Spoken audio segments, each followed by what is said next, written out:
सबकी आवाज़ media network में आपका स्वागत है।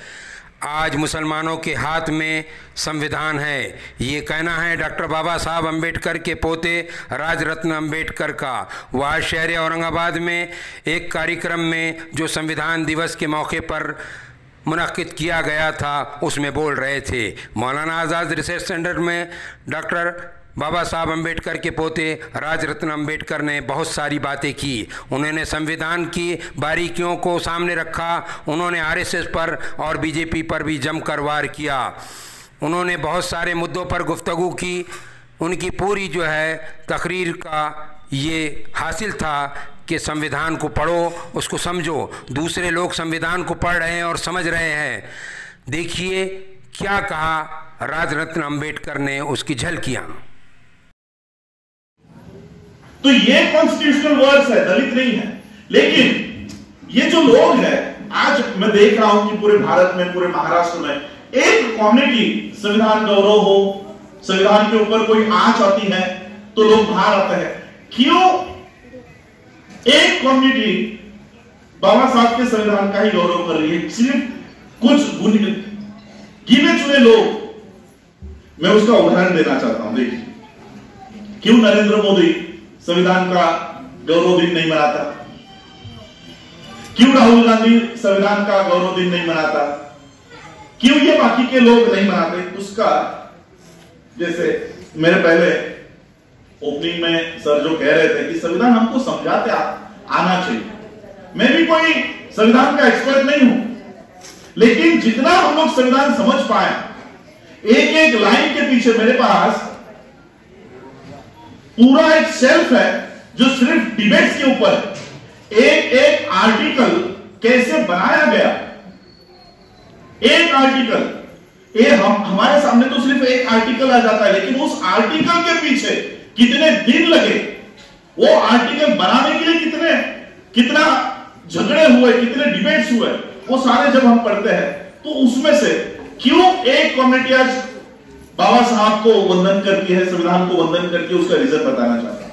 आर्टिकल 13, आप लोगों के घर में भी ये संविधान होगा, आप लोग पढ़ो। आर्टिकल 13 मजा करें, इसके ऊपर भरोसा करें।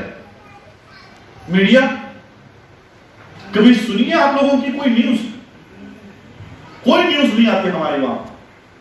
हमारा रिप्रेजेंटेशन मीडिया में 0 है।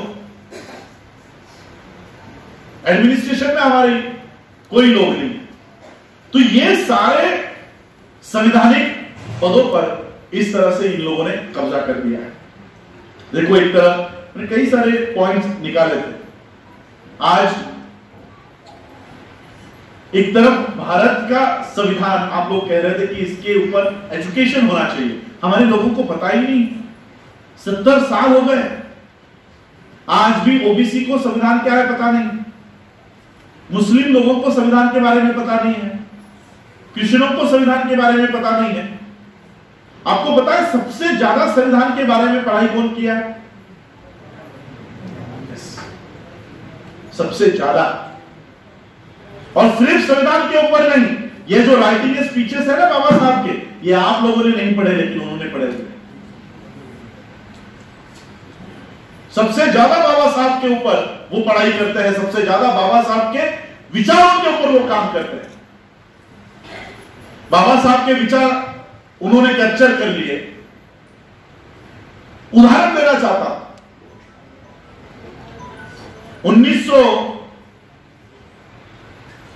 1930 या उससे पहले शायद से, जब वो ईयर रिकलेक्ट नहीं हो रहा, बाबा साहब अंबेडकर जी का एक थीसिस है, प्रॉब्लम ऑफ रूपी।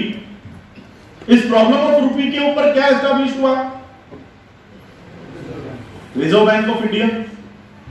बाबा साहब के लिखे हुए एक ग्रंथ के ऊपर, बाबा साहब ने जो एक ग्रंथ में लिखा है, उस विचारों को उठाकर उसके ऊपर इंप्लीमेंटेशन करके भारत सरकार ने, आज की भारत सरकार ने, रिजर्व बैंक ऑफ इंडिया उसके ऊपर काम कर रही है। और ये रिजर्व बैंक ऑफ इंडिया क्या आपकी है? क्या आपकी किसी बैंक को लोन देती है? आज इस देश की बैंकिंग व्यवस्था किसके हाथ में है? बनियाओं के हाथों में है। तो बाबा साहब के विचारों का बेनिफिट किसको जा रहा है? बनियाओं को, उस कम्युनिटी को। जबकि बाबा साहब ने आपके लिए लिखा है कि मेरे इस विचारों के ऊपर तुम लोग इंप्लीमेंटेशन करो और अपनी प्रगति करो। लेकिन बाबा साहब के विचारों के ऊपर ब्राह्मण बनिया काम करते हैं और वो लोग बेनिफिट ले रहे हैं, और हम लोग बाबा साहब के फोटो के लिए लड़ रहे हैं, स्टेशन के नाम के लिए लड़ रहे हैं, पुतलों के। हमारे पास बाबा साहब के फोटो है, उनके पास बाबा साहब के विचार। आरएसएस जैसी संगठन, आज ये यहां पर समता सैनिक दल खड़ा है, क्या संगठन है पता है? ये समता सैनिक दल वही संगठन है जब आरएसएस के लोग इनके तरफ उंगली दिखाकर बोलते थे, देखो ऐसा संगठन हमको बनाना है। आरएसएस के लोग समता सैनिक दल को इशारा करके बताते थे कि ऐसा बाबा साहब का संगठन हमारे पास होना चाहिए। आज सबसे स्ट्रॉन्ग वो लोग हो गए और उन्होंने हम लोगों को फ्रैक्शंस में डिवाइड कर दिया, हमको डिवाइड कर दिया। अरे तुम्ही काय त्याच्या अध्यक्षतेखाली काम करता, तुम्ही पण अध्यक्ष व्हा। 72 अध्यक्ष आहे समता सैनिक दलाला, 72 72 तुकडे पूर्ण भारतामध्ये। एक संगठन जो मजबूत बाबा साहब ने बनाया था, आरएसएस ने उसको 72 टुकड़ों में बांट दिया। आरपीआई के तो इतने टुकड़े हैं, 59 से 60 पार्टियां है रिपब्लिकन नाम की, उसको खत्म कर दिया। बाबा साहब के विचारों को वो आपके हाथों से खत्म करते हैं और वो उठाते हैं। मैं तो कहूंगा कि बाबा साहब का आरपीआई भी आरएसएस ने शुरू किया, रिपब्लिकन पार्टी ऑफ इंडिया। इसको मराठी में या हिंदी में कन्वर्ट करो। रिपब्लिक का मतलब क्या होता है? 26 जनवरी को हम लोग रिपब्लिक डे मनाते हैं, उसको हिंदी में क्या बोलते हैं? प्रजासत्ताक दिन। प्रजा का मतलब क्या होता है?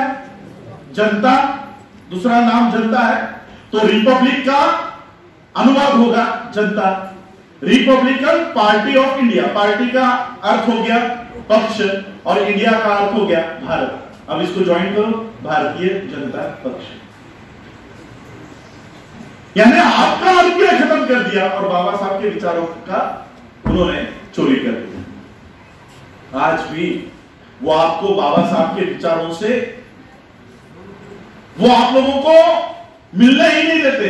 संविधान भारत के घर घर में होना चाहिए, जाना चाहिए, लोगों को पता तो चले। अरे बाबा साहब ने हमारे लिए आज सीए का कानून बना, जनवरी फरवरी से मुस्लिम लोगों के हाथों में, आज बाबा साहब अम्बेडकर हाथों में, सबके हाथों में, मुस्लिम समुदाय के हाथों में संविधान आ गया। आज वो लोग पढ़ना शुरू कर दिया, अरे ये तो आरएसएस बीजेपी के लोग, संविधान तो ऐसा नहीं कहता, ये हमको कैसे भारत से बाहर निकाल सकते हैं।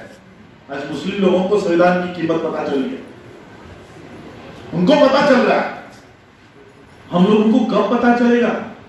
बाबा साहब कहते हैं कि अपनी संविधान जब तक है तब तक अपनी सामाजिक और आर्थिक प्रगति कर लो। हम तो सिर्फ राजनीतिक प्रगति के पीछे पड़े हुए, सामाजिक आर्थिक प्रगति के बारे में कोई बात ही नहीं कर रहा। हमारी इंडस्ट्रीज नहीं है। अभी ये आजाद समाज पार्टी एस्टैब्लिश होने से पहले 1-2 सालों से मेरे ऊपर प्रेशर है कि साहब आप पार्टी बनाओ, आप पार्टी बनाओ, आप पार्टी बनाओ। मैंने कहा इतनी सारी पार्टियां खड़ी कर रहे हो, पार्टी बनाने से अच्छा है कि इंडस्ट्रीज खड़ी करो, हमारी इंडस्ट्रीज खड़ी करो, हमारी एजुकेशन इंस्टीट्यूट खड़े करो। आज हम लोग को काम कर रहे हैं। अब नागपुर में हम लोगों को जमीन मिली है 60 एकड़ जमीन, उस पे हम लोग वर्ल्ड बुद्धिस्ट यूनिवर्सिटी खड़ी कर रहे हैं। बंद हो गया पार्टी खड़ा करना, जो लोग ऑलरेडी काम कर रहे हैं उनको सपोर्ट करो। अब हमको इकोनॉमिकल और अपनी सोशल मूवमेंट को हाथ में लेना चाहिए। हम लोग सोचते हैं, हम लोग मानते हैं कि सभी लोगों के पास बाबा साहब के विचार जाने चाहिए। वो इंस्टीट्यूट्स कहां हैं? आप लोगों के बच्चे जिन स्कूलों में जाते हैं सुबह से ही उनको गुरु ब्रह्मा गुरु विष्णु सिखाते हैं। आपको किसी ने रोका था? आप अपनी स्कूल बनाओ और वहां पर बुद्धम शरणम गच्छामि सिखाओ, लेकिन हम लोग वहां पर देखते ही नहीं। हमको हमारी आने वाली नस्लों को सेव करके जाना है, उनको एक विजन देकर जाना है। बाबा साहब अंबेडकर जी के पास पैसे नहीं थे, लेकिन विजन था। हमारे पास पैसे हैं लेकिन विजन नहीं है, दूरदृष्टि नहीं है हमारे पास। आपके बगल में ही मिलिंद कॉलेज है। 1956 में बाबा साहब का महापरिनिर्वाण हुआ। मेरे पेज पे जाते लास्ट का बैलेंस बैंक का अमाउंट मैंने वहां पर डाला हुआ है पेज। 15,000 और कुछ पैसे हैं बैंक में। 15,000 रुपए जिनके अकाउंट में है, उनकी इतनी बड़ी बड़ी प्रॉपर्टियां कैसे हो सकती? पैसे नहीं थे बाबा साहब के पास, लेकिन विजन था। आज आप लोग मुंबई में फोर्ट में 100 स्क्वायर फीट का फ्लैट खरीद नहीं सकते हो। आज 2020 में खरीद सकते हो हुतात्मा चौक में? फोर्ट पता है ना? फोर्ट एरिया में आप लोग 100 स्क्वायर फीट का फ्लैट 2020 में 21 में खरीद नहीं सकते। 1946 में 3-3 बिल्डिंगें खरीद गई बाबा साहब, अपने बच्चों के लिए नहीं कि मेरे बच्चे रहेंगे इसमें। विजन था बाबा साहब का। क्या विजन था? कि मेरे समाज के बच्चे इस स्कूल में आएंगे, इस कॉलेज में आएंगे और मेरा काम आगे बढ़ाएंगे। आनंद भवन खड़ा किया, बुद्ध भवन खड़ा किया, आपके यहां मिलिंद कॉलेज खड़ा किया। मैं बैंगलोर में गया था, वहां पर कर्नाटक के लोगों ने मुझे पूछा कि सर यहां पर कर्नाटक स्टेट का सबसे अमीर आदमी कौन है बताओ। मैंने कहा शायद से मल्लिकार्जुन खड़गे होंगे, इतनी संपत्ति उनके पास। मल्लिकार्जुन खड़गे मैंने बोल दिया। बोला नहीं। तो मैंने पूछा तो कौन है बता। तो उन्होंने कहा कि डॉक्टर अम्बेडकर। बैंगलोर के सबसे अमीर आदमी, बैंगलोर कर्नाटक के सबसे अमीर आदमी अम्बेडकर कैसे हो सकते हैं? तो उन्होंने कहा कि जहां पर हम अभी खड़े हैं, वो नरीमन पॉइंट जैसा मुंबई का एरिया होता है, वैसे वहां का एरिया सबसे महंगा एरिया, जहां का 1 स्क्वायर फीट 90,000 से 1 लाख रुपए, 1 स्क्वायर फीट का रेट 90,000 रुपए के आगे था। उन्होंने कहा कि यहां पर बाबा साहब की 9 एकड़ जमीन है, 9 एकड़।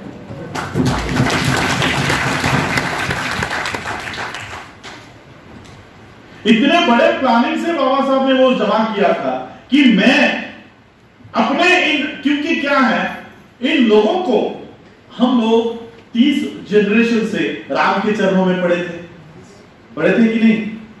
वो लात मार रहा है तभी उसका पैर पकड़ के पड़े हुए। अब 30 जनरेशन के 30 पीढ़ियों से ये आचरण बदलना एक रात में मुमकिन नहीं है। इसलिए उस आचरण को बदलने के लिए इंस्टीट्यूट से हमारे बच्चे स्कूलों में आएंगे। सिद्धार्थ कॉलेज, बच्चा आएगा हिंदू, पढ़ाई करेगा और बौद्ध बनकर बाहर निकलेगा। बुद्ध भवन, आनंद भवन, मिलिंद कॉलेज, कहां से नाम है ये मिलिंद? नागसेन नाव दिला नाही आलाय परिसराला पण. म्हणजे काय आहे हे सगळं? जरा विचार करा, काय आहे नागसेन वन म्हणजे काय, मिलिंद म्हणजे काय?